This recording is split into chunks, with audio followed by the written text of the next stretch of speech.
Shalom. First and foremost, and give all praise, glory, and honor to Yahweh Ba'ashim Yahushai, Ba'ashim Kodash. Double honor to the apostles, the great millstone, taught me this truth. And blessings all you sincere laborers out there pushing this truth in all sincerity and faith and honesty. I'm that fellow servant Kanakala coming at you once again with this truth. And I'd like to thank Yahweh Ba'ashim Yahushai for putting the spirit on me to do another video, man. And I'm just here to feed the flock of the Most High. Alright. And as you can see here, I got an article. Get right into it from RT.com. It says, expect U.S. to fight back as Russia and China lead BRICS away from dollar trade. All right, this is just posted 2 days ago. All right, it's like actually, yeah, 2 days ago. All right, today is the 3rd. Okay, but it says, and what this title is basically saying, the U.S. is going to have to retaliate because Russia and China lead BRICS, which is Brazil, Russia, India, China, and South Africa, away from the dollar.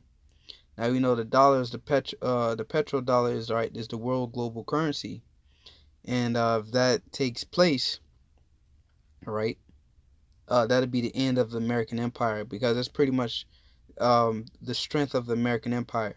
All right, is their dollar and their military. Those like their two main superpowers.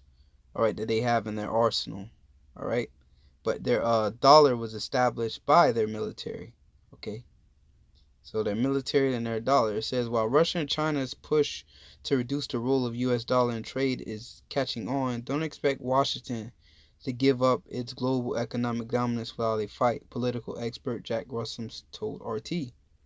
The two countries' President Vladimir Putin and Xi Jinping recently announced their intention to expand the use of their national currencies, the ruble and the yuan, in bilateral financial transactions. All right, so they're looking to expand their spread their legs, so to say, take root, man, and spread their roots, let their roots spread. All right, because the more they get people to use their dollar, all right, the more shots are being fired at the U.S. dollar. Okay, it says the two states have agreed to develop financial instruments for this purpose and sign an intergovernmental agreement to boost cross-currency settlements. Both are also working on their own alternative to the global recognized SWIFT payment system. All right. So it says it's only at the very beginning, and we're talking about only two countries. They're very large countries, and it could be a significant amount of trade in non-dollar currencies or in kind. All right, because Russia and China are superpowers. All right, China and Russia has some of the biggest economies in the world. Okay, so it's not a big difference when you see a little country like Iraq or Libya, but when you see countries with growing economies, all right, China is what supposedly supposed to be the next economy up, the next runner up. So you see countries with these vast economies switching from the U.S. dollar. That's a problem. All right. It says Professor of Political Economy of St. Mary's College of California told RT, while Russia has already called on allied emerging economies, Brazil, Russia, India, China, and South Africa, which would be the BRICS acronym, to develop settlement instruments in national currencies. The anti-dollar push will not go unnoticed and will face a response from Washington, according to the analysts. So, usually when it's happened, man, if you don't know, do your research. Libya, look what happened to Gaddafi. All right, and it's Iran, of course, Gaddafi, Libya, Iran. All right, countries that threaten the position of the U.S. dollar. All right, that by saying we're not going to use, all right, the U.S. dollar anymore. You can see the United States did nothing but invade them and overthrow them. Venezuela, another example. All right, even though they have large oil reserves, they started using what it was, cryptocurrencies, all right, to pretty much go around the sanctions that was put on them, all right, using other alternatives besides the U.S. dollar, and everyone has tried or attempted that, they were taken out. So look, you know, Washington, America, they're going to retaliate, man. We don't know how they're going to retaliate, but they're really going to do something carelessly, man. All right, that's going to lead into a third world war. Okay, they're going to retaliate, and the only thing we can do is sit back. The script says sit back and watch, and well, let's pray. So the only thing we can do is sit back and watch the next moves, right? Because this is a chess game, okay? It says dollar is still the global currency. I think it'll be a fight with BRICS. The U.S. won't stand by and do nothing if BRICS join the China-Russia payment system, Rasmus said, all right? So you got China and Russia payment system. Then you got Brazil, India, and South Africa. They're trying to get them to join that payment system, and they pretty much saying America won't allow it because that's just more countries not using the U.S. dollar but using the yuan or the ruble, okay, which are Russian and the Chinese currency. All right. He says he added if BRICS countries finally join Russia and China, Washington will definitely take counter actions overtly and covertly to discourage it. You know, and man, look, when America's getting desperate, man. All right, you can see the thing going on with Iran. All right, they're getting desperate, man. So who knows what they're gonna do? All right. So it says the analyst also believes the U.S. is alienating other countries as it imposes sanctions whenever it wants to. All right.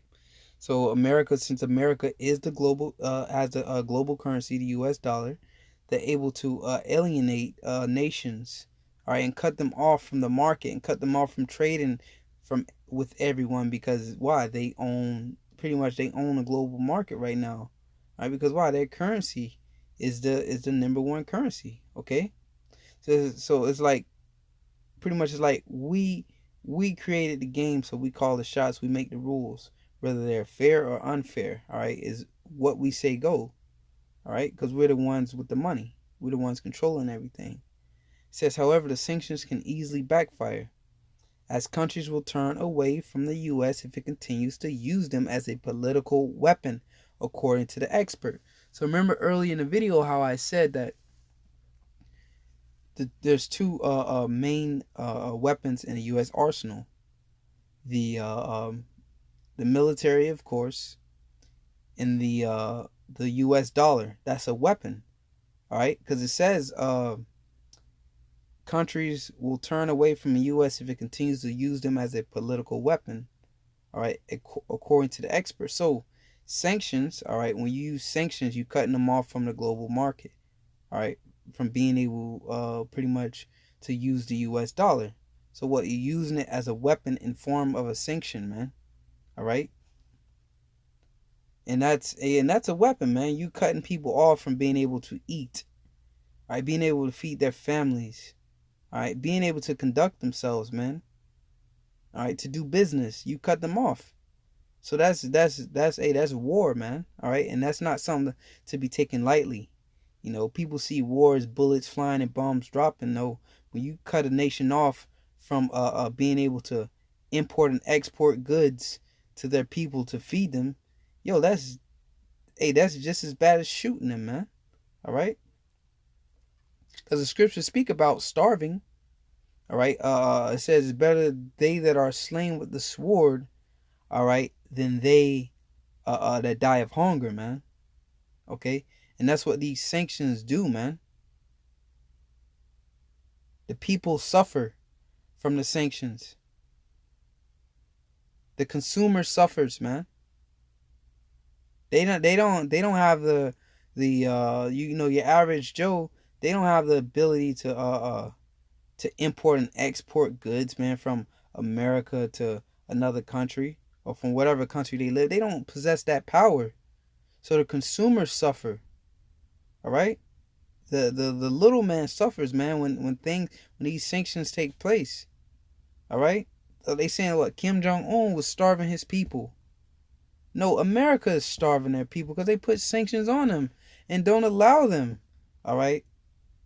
Don't pretty much tell everybody in plain terms, don't export anything to North Korea. If you do, you're gonna be found to have sanctions put on you. All right, that's what they're doing. So America is starving them out. Why? All because they're not in compliance or an agreement to the things America wants, man. All right. So it says the use of sanctions is a short-term weapon. It's a weapon, man.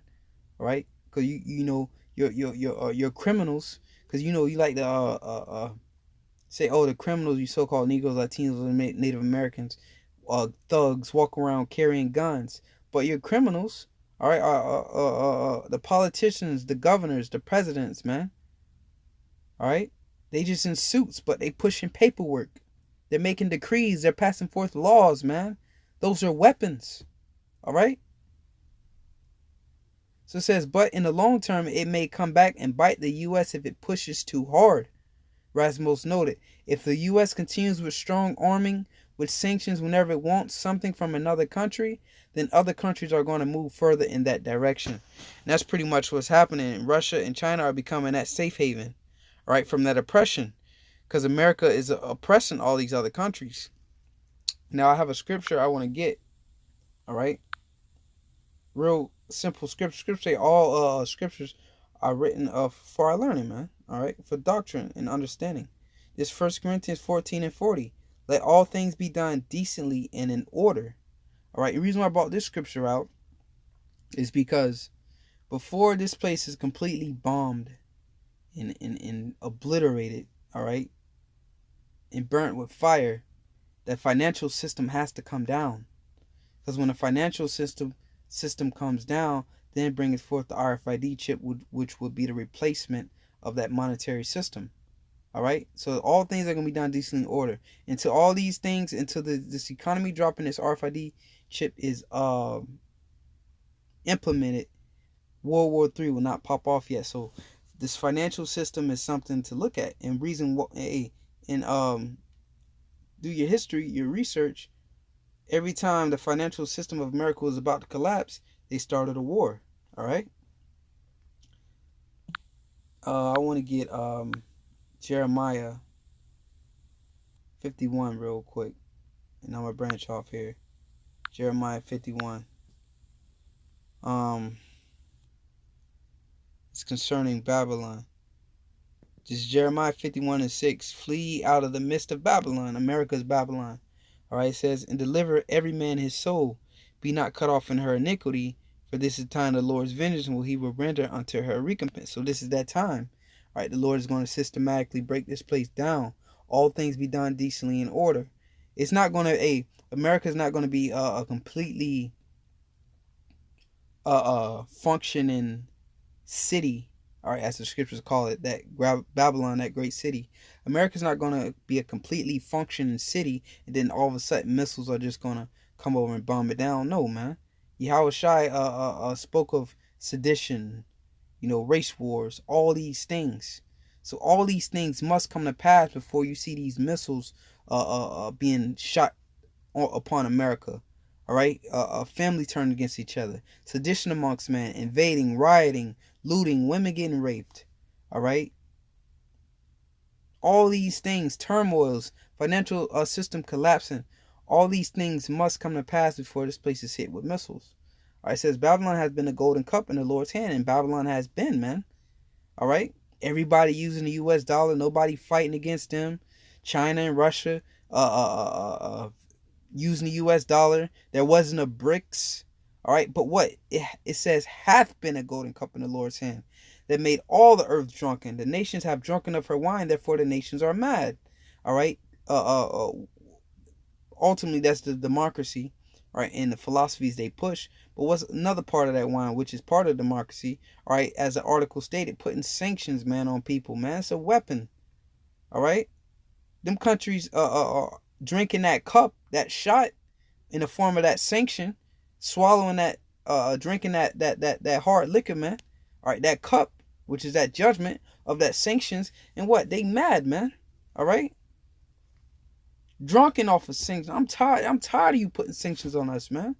I'm tired of you oppressing us. You know what? We just gonna move to the BRICS. We gonna move to Russia and China, man. And then what? The U.S., man, is gonna retaliate, which is gonna ultimately lead up to a third world war, man. All right. It says Babylon is fallen and suddenly destroyed. How for her take balm for her pain, if so she may be healed. So what? Right now, those countries are wounding the US dollar, man, by switching and using their own currency. That's a wound, man. And you think they're gonna be like, okay, let's stop using the ruble, let's stop using the yuan, and let's start using the US dollar so America can stay afloat. All right, because we're wounding them, we're hurting them by not using their money. No, they're not gonna turn back from that. This is the Lord putting that wound upon America, man. Wound in the head, man. All right, it says we should have healed Babylon, but she is not healed. All right, but she ain't healed. All right, forsake her and let us go everyone to his own country, for a judgment reached unto the heaven and is lifted up even to the skies. All right, so begin to watch the Most High plague this place. All right, and bring this place down to their knees, man. All right, and this is the beginning of sorrows. All right, so get ready. You know, the first effect of this is going to be inflation and the prices rising upon your victuals. All right. So with that, Lord willing, you edify him. We give all praise going unto Yahweh Shem Yahushai. Double honor to the apostles of great millstone taught me this truth. And blessings all you sincere labors out there pushing this truth. And all sincerity and faith and honesty. Shalom, Akim.